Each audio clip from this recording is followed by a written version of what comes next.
everyone, Adab, Assalamu alaikum. How are you? Welcome to my YouTube channel Noor Classes. We are going to start class 11th standard.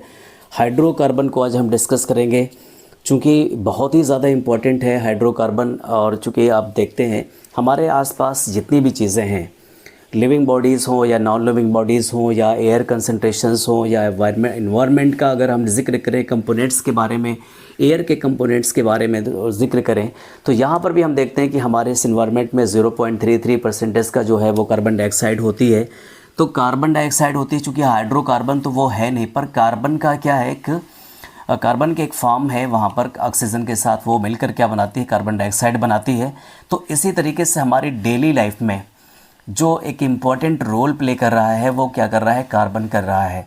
चाहे वो living things हों, चाहे वो non living things हों, हर जगह पर अगर आप देखेंगे तो कार्बन की मात्रा या फिर अमाउंट्स आपको मिल जाती है। ऐसे अगर आप देखेंगे तो carbon near about organic compounds के बारे में अगर हम जानें तो 5 मिलियन या 6 मिलियन के नियर अबाउट क्या होती हैं, वो नॉन कंपाउंड्स हैं जिनके बारे में हम जानते हैं। और डेली क्या होते हैं, अपडेट होते रहते हैं, तकरीबन थाउजेंड्स कंपाउंड्स क्या होते हैं, वो अपडेट होते रहते हैं। उसी रेशियो में अगर इनऑर्गेनिक कंपाउंड्स की बात करें तो इनऑर्गेनिक कंपाउंड्स भी क्या होते हैं, लगभग 1 लाख या उससे ज़्यादा थोड़ा सा भी क्या होते हैं, वो नॉन है, अपडेटेड हैं। तो ऐसे भी बहुत ज़्यादा वास्ट मीडियम में या वास्ट फॉर्म में हम लोग क्या करते हैं, इसको कार्बन का कंज्यूम भी करते हैं, हाइड्रोकार्बन्स का कंज्यूम करते हैं।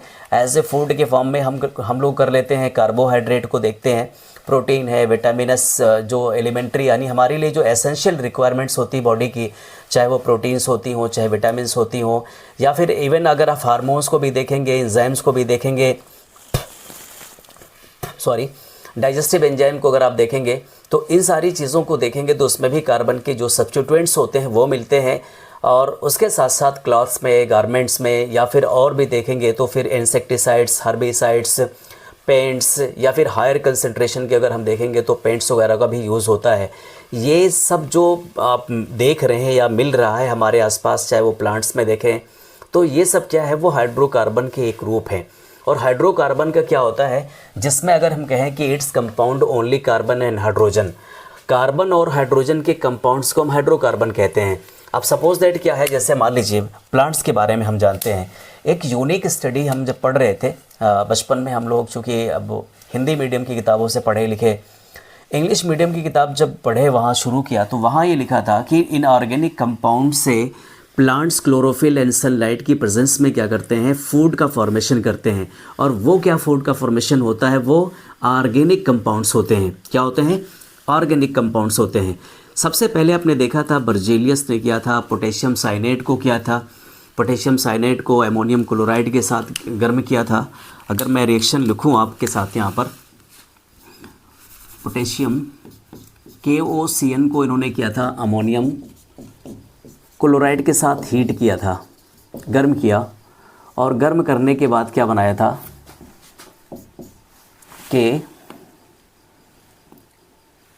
KCl बनाया था, और क्या बनाया था यहाँ पर NH4OCN बना लिया था, अमोनियम साइनेट बनाया था। क्या बनाया था, अमोनियम साइनेट बनाया था। फिर उसके बाद अमोनियम साइनेट को भी इन्होंने क्या कर दिया, हीट कर दिया। और हीट करने के बाद फिर क्या बनाया, हीट करने के बाद बन गया NH2 बन गया। इसको हम यूरिया कहते हैं। क्या कहते हैं, यूरिया कहते हैं। एज ए फर्टिलाइज़र हम लोग फील्ड्स में, खेतों में, क्रॉप्स के लिए, फसलों की ग्रोथ के लिए, साथ साथ उसको हरा भरा रखने के लिए यूरिया का हम यूज़ करते हैं। तो हमने क्या देखा कि KCl पोटेशियम साइनेट को अमोनियम क्लोराइड के साथ हमने हीट किया तो KCl पोटेशियम क्लोराइड और अमोनियम साइनेट बना। और इस अमोनियम साइनेट को फिर उन्होंने क्या कर लिया, हीट किया और क्या बना लिया, यूरिया बना लिया। ये यूरिया जो था ये कार्बनिक कंपाउंड्स है, यानी ऑर्गेनिक कंपाउंड्स हैं। और इस ऑर्गेनिक बहुत से ऐसे नोन है जो ऑर्गेनिक कंपाउंड नहीं है, जैसे हम मान लीजिए CO आपका है, कार्बन मोनोऑक्साइड है, CO2 है, NaHCO3 है, NaCO2 Na2CO3 है, CaC2 है, कैल्शियम कार्बाइड है, या फिर इस तरीके से और भी हम देखें एलिमेंट्स में NaCN है। तो ये सब क्या है, इनऑर्गेनिक ऑर्गेनिक कंपाउंड नहीं है, जिसमें कार्बन और ऑक्सीजन तो है, कार्बन और हाइड्रोजन तो है, पर यहाँ पर ये कार्बनिक कंपाउंड नहीं कहे जाते हैं। इन्हें हम क्या कह सकते हैं, इनऑर्गेनिक कंपाउंड्स कह सकते हैं। इसीलिए उनमें दिया था जब प्लांट्स फोटोसिंथेसिस प्रोसेस होती है तो फोटोसिंथेसिस की प्रोसेस में हमने क्या कहा था कि inorganic compound CO2 plus H2O in the presence of light, sunlight and chlorophyll की प्रेजेंस में ये रिएक्ट करके क्या बनाते हैं, कार्बोहाइड्रेट बनाते हैं, यानी C6H12O6 बनाते हैं। और फिर ऑक्सीजन का क्या करते हैं, इसका ऑक्सीजन को रिलीज़ करते हैं, जो ह्यूमन बींग्स क्या करती हैं वो कंज्यूम करती हैं, यानी लेती हैं। तो इतनी चीज़ हमने देखा। अभी कह रहा है कि कहाँ कहाँ इसका यूज़ होता है, बहुत सारी जगहों पर यूज़ होता है। एज ए फूड के फॉर्म में हम लेते हैं, किसके फॉर्म में, एज ए फूड के फॉर्म में लेते हैं। फूड के साथ साथ हमने देखा क्लॉथ्स को हम पहनते हैं, वो फिर सिल्क होता है या फिर कॉटन होता है या कुछ और इस तरीके से थ्रेड्स की बहुत सारी चीज़ें बनी होती हैं। तो फूड्स के बारे में हमने देख लिया, प्रोटीन है, विटामिन है, कार्बोहाइड्रेट है। देन हमने क्या देखा, हर्बिसाइड्स, यानी जो हमारे फसलों में खरपतवार होती हैं उसको ख़त्म करने के लिए हम कहते हैं हर्बिसाइड्स का यूज़ करते हैं। इंसेक्टिसाइड्स जो होती हैं, इंसेक्टों को मारने के लिए हमने इंसेक्टिसाइड यूज़ करते हैं। फिर उसके बाद हम देखते हैं ड्रग्स में, मेडिसिन्स में यूज़ होता है, कार्बनिक कंपाउंड्स यूज़ होते हैं। अब इन जो चीज़ें होती हैं, वार्निश को देखेंगे, पेट्रोलियम में देखेंगे। अब एक चीज़ देखिए, बहुत ही ज़्यादा यूज़फुल और एग्जाम्पल, या फिर इसको हम कहें बहुत ज़रूरी जो चीज़ें हैं हमारे इसमें, हाइड्रोकार्बन का अगर एक एग्जाम्पल देखें तो हाइड्रोकार्बन का सबसे ज़्यादा जो सही और सटीक एक एग्जाम्पल देखें तो आपका देखेंगे LNG है, CNG है और LPG है, या फिर नेचुरल गैस है। क्या है, नेचुरल गैसेस हैं, पेट्रोलियम है, इसको पेट्रोलियम भी कहते हैं। पेट्रोलियम के साथ साथ आप देखते हैं कुछ और भी, जैसे केरोसिन है, केरोसिन, और फिर केरोसिन के साथ साथ फिर डीजल है या वैक्सेस है। तो इस प्लास्टिक्स है, पॉलीथीन है, प्रोपिलीन है, ये सारी चीज़ें क्या होती हैं, हाइड्रोकार्बन्स की बनी होती हैं। आप स्टायरीन देख लीजिए, पॉलीस्टायरीन, पॉलिएस्टर्स, ये भी क्या होते हैं, हाइड्रोकार्बन्स होते हैं। LNG जो होता है वो लिक्विफाइड नेचुरल गैस होती है। इसके फुल फॉर्म क्या होती है, लिक्विफाइड नेचुरल गैस होती है। CNG है, कॉम्प्रेस्ड नेचुरल गैस होती है, कॉम्प्रेस्ड नेचुरल गैस। LPG का होता है लिक्विफाइड पेट्रोलियम गैस होती है, जो हम लोग क्या कहते हैं, रसोई गैस भी इसका नाम देते हैं। तो ये जो ज़मीन के नीचे से, अर्थ क्रस्ट यानी अर्थ के नीचे से निकाली जाती है, डिग करके, यानी नीचे से खोद कर इस पानी से निकाला जाता है। उसके बाद इसका प्योरीफिकेशन यानी क्रैकिंग की जाती है, भंजकास्वन, डिस्टिलेशन। फिर दिन क्या होता है, हमें शुद्ध रूप से यूज़ करने के लिए हमारे मार्केट में हमारे पास अवेलेबल होता है। तो ये होता है आपका हाइड्रोकार्बन्स होते हैं। मेनली अगर हाइड्रोकार्बन को देखा जाए तो फिर वो क्या होती हैं, डेली लाइफ में यूज़ होती हैं। डेली लाइफ में हमारी इसकी नीड होती है, इसकी नेसेसिटीज़ होती हैं, और वो चाहे वो फूड के फॉर्म में हो या किसी अदर जो है एसेंशियल रिक्वायरमेंट्स के बारे में हो, वो सारी चीज़ें वहाँ पर हम डिस्कस कर लेते हैं, कवर कर लेते हैं। इससे पहले अगर देखा जाए हाइड्रोकार्बन को, तो हाइड्रोकार्बन हमने बताया था मुख्यतः क्या होते हैं, हाइड्रोजन और कार्बन एंड हाइड्रोजन के क्या होते हैं, कंपाउंड्स होते हैं, कंपाउंड होते हैं। और कंपाउंड क्या होता है, सवाल तो ये भी होता है कि कंपाउंड आप किसे कहते हैं। तो कंपाउंड आप उसे कहते हैं जो 2 और मोर एलिमेंट्स जो होते हैं, या 2 या 2 से अधिक जो पदार्थ होते हैं, तत्व होते हैं, वो किस में होते हैं, रेशियो में मिले होते हैं। किस में, एज ए रेशियो में मिले होते हैं। जैसे H2O है, ये एक चीज़ क्या है, ये रेशियो में मिला हुआ है। इसको हम क्या लिख सकते हैं, 1:8 लिख सकते हैं, 1:8 लिख सकते हैं। यानी इसका क्या हो जाएगा, 2 ये हो जाएगा, ये हो जाएगा 16, तो 1:8, यानी कितने रेशियो में, ऑक्सीजन को अगर देखें और हाइड्रोजन को रेफरेंस में देखें तो क्या हो जाएगा, 1:8 का रेशियो होता है। तो अनुपात में मिला होना चाहिए, ये होती कंपाउंड की डिफिनीशन होती है। तो दोनों का जो मिला होता है, यानी कार्बन और हाइड्रोजन के मेल से क्या बनते हैं, हाइड्रोकार्बन्स बनते हैं। और इन्हीं चीज़ों में हाइड्रोकार्बन्स प्रचुर मात्रा में पाई जाती है। अब इसके साथ साथ कह रहा है कि 3 मुख्य भागों में उसको डिवाइड किया गया, 3 मुख्य भागों में उसको डिवाइड कर दिया गया। पहला क्या है, एक तो है आपका सैचुरेटेड, पहला सैचुरेटेड आपका है, इसको सैचुरेटेड हाइड्रोकार्बन्स कहते हैं। दूसरा आपका है अनसैचुरेटेड हाइड्रोकार्बन्स। तीसरा एक चीज़ और भी है जिसको हम कहते हैं एरोमेटिक हाइड्रोकार्बन, एरोमेटिक, स्पेलिंग गलत हो गई थी, aromatic hydrocarbon, aromatic hydrocarbon. Saturated hydrocarbons का मतलब क्या है? जहाँ पर कार्बन कार्बन के बीच बॉन्डेड होती हैं वो सिंगल बॉन्डेड हो। क्या हो? कार्बन और कार्बन के बीच की जो बॉन्ड होती हैं वो क्या होती है? सिंगल हो। उसे हम कहते हैं सैचुरेटेड हाइड्रोकार्बन्स होती हैं। और ये सैचुरेटेड हाइड्रोकार्बन्स क्या होती हैं? मेनली ओपन चेन में होती हैं। कहाँ होती हैं? ओपन चेन में होती हैं, जिसको हम कहते हैं एलिफैटिक। क्या कहते हैं? एलिफैटिक चेन भी कहते हैं इसको। अब आप अंदाज़ा लगाइए, सैचुरेट यानी अब यहाँ पर जो रिएक्शन होगी, एक चीज़ तो कार्बन और कार्बन के बीच जो बॉन्ड बन रहा है वो सिग्मा बॉन्ड बन रहा है और वो कोवेलेंट बॉन्ड होता है। तो ये जो कोवेलेंट बॉन्ड होता है इसमें जो होती है हेड टू हेड ओवरलैपिंग होती है। क्या होती है? हेड टू हेड ओवरलैपिंग होती है। मैं अगर दिखाऊँ आपको कुछ इस तरीके से होता है, देखिए इसकी हेड टू हेड ओवरलैपिंग हुई यानी ये सिग्मा बॉन्ड का फॉर्मेशन हो गया। और ये चीज़ और भी है, नॉन मेटल के बीच बन रहा, कार्बन कार्बन के बीच बन रहा है या किसी और के बीच, एच के बीच अगर बन जाता है तो फिर क्या होता है? वो भी क्या होता है? कोवेलेंट बॉन्ड होता है और फिर नॉन मेटल होता है। एलिफैटिक मेनली क्या होता है? एलिफैटिक होता है। इसमें भी साइक्लिक हो सकते हैं, पर अभी हमें ओपन चेन को लेते हैं। ये क्या होती है? इसकी पूरी की पूरी ओपन चेन होती है। इसमें आइसोलेट भी हो सकते हैं, मे भी आइसोलेट हो सकते हैं। और अगर आइसोलेट होंगे तो उनकी जो आप देखेंगे उनका मेल्टिंग पॉइंट और बॉइलिंग पॉइंट भी डिपेंड करता है उसकी चेन पर, कितनी लंबी चेन होती है। ज़्यादा लंबी चेन होगी तो उसका मेल्टिंग एंड बॉइलिंग पॉइंट क्या होता है? बढ़ जाता है। और अगर चेन जो छोटी होती है तो वहाँ पर उसकी जो है स्टेरिक हिंड्रेंस ना होने की वजह से ईजिली क्या होते हैं? वो घट जाते हैं, उसके बॉइलिंग एंड मेल्टिंग पॉइंट घट जाते हैं। अनसैचुरेटेड हाइड्रोकार्बन्स में हमने देखा क्या होते हैं? दो चीज़ें अगर देखें, इनमें जो टू और मल्टीपल बॉन्ड्स होते हैं, टू और मल्टीपल्स बॉन्ड होते हैं, जिसमें हम क्या कह सकते हैं? डबल बॉन्ड और ट्रिपल बॉन्ड होता है। और इसको हम कह सकते हैं ओलेफिन भी कह सकते हैं। इसको हम क्या कह सकते हैं? ओलेफिन्स कह सकते हैं। इसको हम क्या कह सकते हैं? पैराफिन कह सकते हैं। पैराफिन्स भी कह सकते हैं। तो पैराफिन और ओलेफिन को कल हम डिस्कस करेंगे, लेकिन आज हम इतना डिस्कस ज़रूर कर लेते हैं कि ये जो डबल बॉन्डेड होती हैं इनको हम एल्कीन कहते हैं। क्या कहते हैं? एल्कीन कहते हैं। और जो ट्रिपल बॉन्डेड की होती हैं उनको हम एल्काइन कहते हैं। क्या कहते हैं? एल्काइन कहते हैं।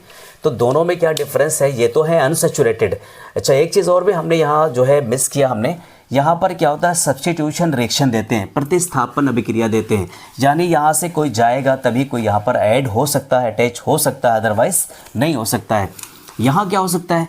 यहाँ पर अगर रिएक्शन की आप देखेंगे तो रिएक्शन आप क्या है? यहाँ पर एडिशन रिएक्शन देता है। कौन सा? एडिशन, जो कि अनसैचुरेट है, असंतृप्त है। इसको हिंदी में हम कहते हैं असंतृप्त। क्या कहते हैं? असंतृप्त। ये देखिए असंतृप्त होता है, ये क्या होता है? संतृप्त होता है। मतलब अब इसको किसी और कंडीशन में नहीं लाया जा सकता। संतृप्त का मतलब सन मिस से होता है साथ, तृप्त का मतलब होता है कंप्लीट, फुलफिल।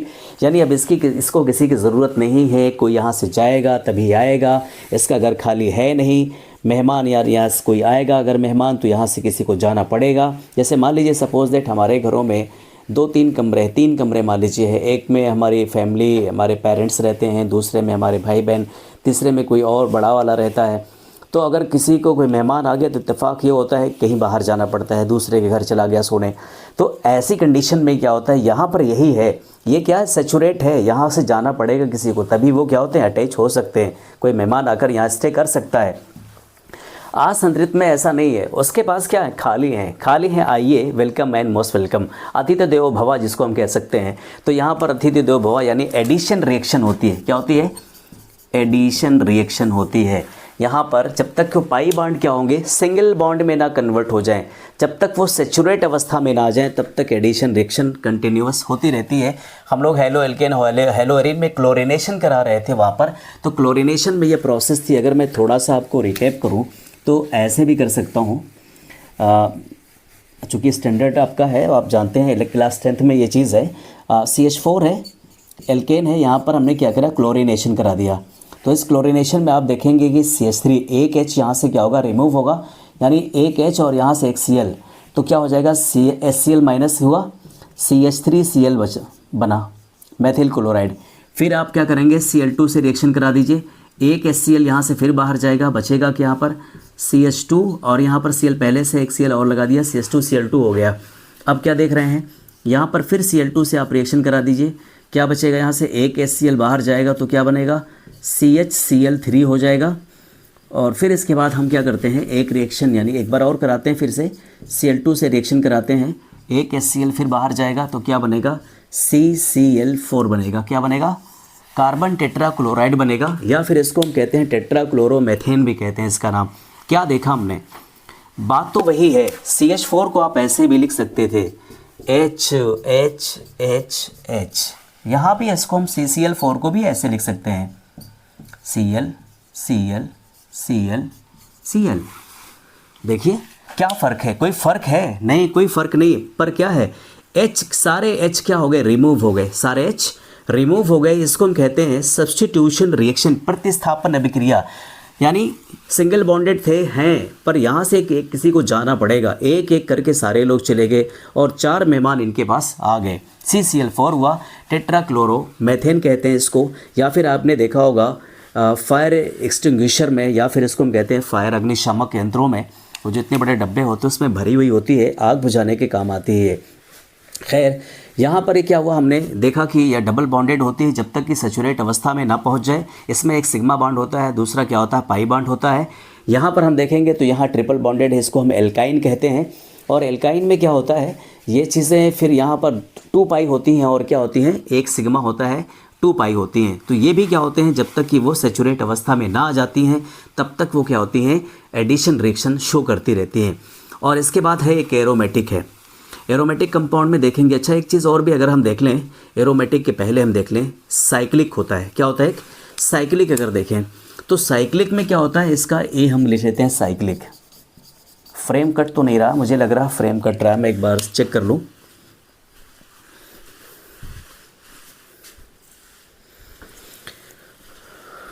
बिल्कुल पास में है, कटने के पास में है। मैं इसको अभी थोड़ा सा रफ़ करता हूँ, रफ़ करने के बाद ही इसको अगर आप नोट करना चाहें तो नोट कर सकते हैं। चूँकि बहुत बेसिकली मैं बेसिक बता रहा था, इसलिए बहुत ज़्यादा ज़रूरी नहीं है, ये आपके इंट्रोडक्शन में है। और वो इंट्रोडक्शन चूँकि आपके बुक्स में भी लिखा हुआ है, जो हमने यहाँ पर मेंशन किया था, और जो हमने अपनी लैंग्वेजेस में आपको रिकैप किया है, यानी आपको अवगत कराया है इससे, वो सारी चीज़ें आपके पास आपकी बुक्स में अवेलेबल हैं। आप इसको एक बार किताब भी यानी बुक्स को भी पढ़ सकते हैं। वैसे बुक तो पढ़ना ही चाहिए, टेक्स्ट बुक आप ज़रूर पढ़ें। टेक्स्ट बुक्स जो होता है वो ख़जाना होता है ज्ञान का, और उस ज्ञान के ख़जाने को कम से कम कभी कभी जो है वो अमृत भोग कर लेना चाहिए। और नहीं तो फिर यही होता है ना कि जो बहुत चीज़ें होती हैं टीचर भी मिस कर देता है, लाइन टू लाइन वो एक्सप्लेन नहीं कर पाता है। और लाइन टू लाइन एक्सप्लेन करने का मतलब ये होता है कि बहुत लंबे लेक्चर्स हो जाएंगे, फिर आप ऊब भी जाएंगे, बोर होने लगेंगे। तो 100 क्लासेस वैसे भी बोर होती रहती हैं, टाइम टू टाइम, चूँकि पॉइंट टू पॉइंट आपको बताना पड़ता है, तो इसलिए थोड़ा सा वो रहती है, जिसको कहते हैं बोरिंग क्लासेस होती हैं। तो 100 भी बोरिंग क्लास से ना हो, इसलिए हम थोड़ा सा ये भी कहते हैं, ताकि इंटरेस्टेड आप रहें इस क्लास में, आप बने रहें, थोड़ा सा आपकी एनर्जेटिक आप फील हो।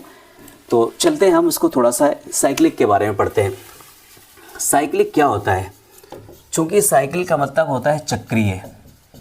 अब जाहिर है चक्रीय हो सकता है, तो इसको हम ऐसे भी कर सकते हैं। ये देखिए आपका, जब हम लोग अभी क्लास 10th की कॉमन नॉमनक्लेचर पढ़ रहे थे, अभी इसमें भी हम नॉमनक्लेचर पढ़ेंगे, क्योंकि वो स्टैंडर्ड था, वो क्लास 10th का, इस स्टैंडर्ड का हमने वो, अब बेसिक था, बिल्कुल बेसिक था।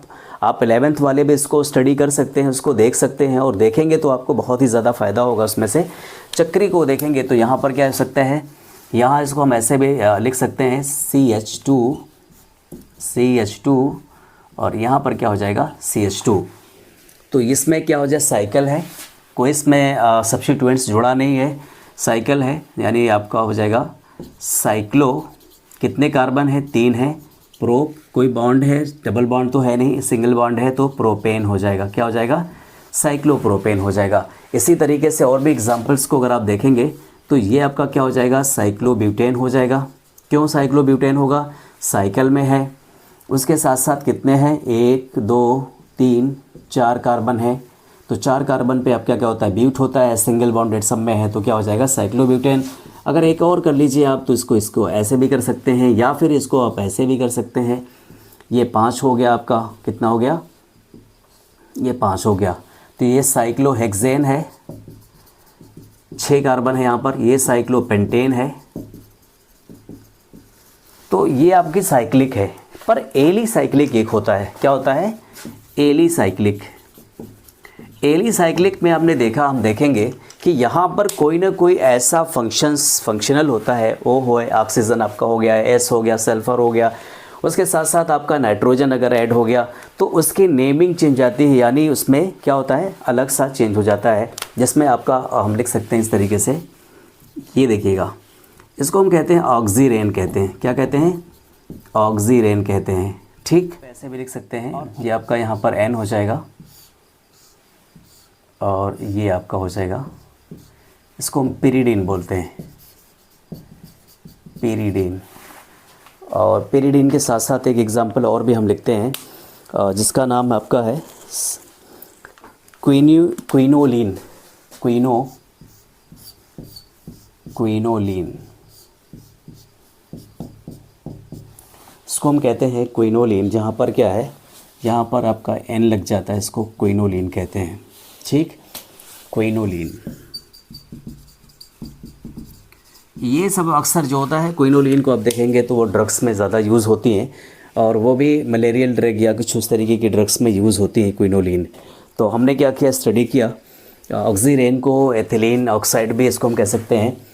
तो इसको हमने पिरिडीन को भी यानी एली साइक्लिक को भी डिस्कस कर लिया।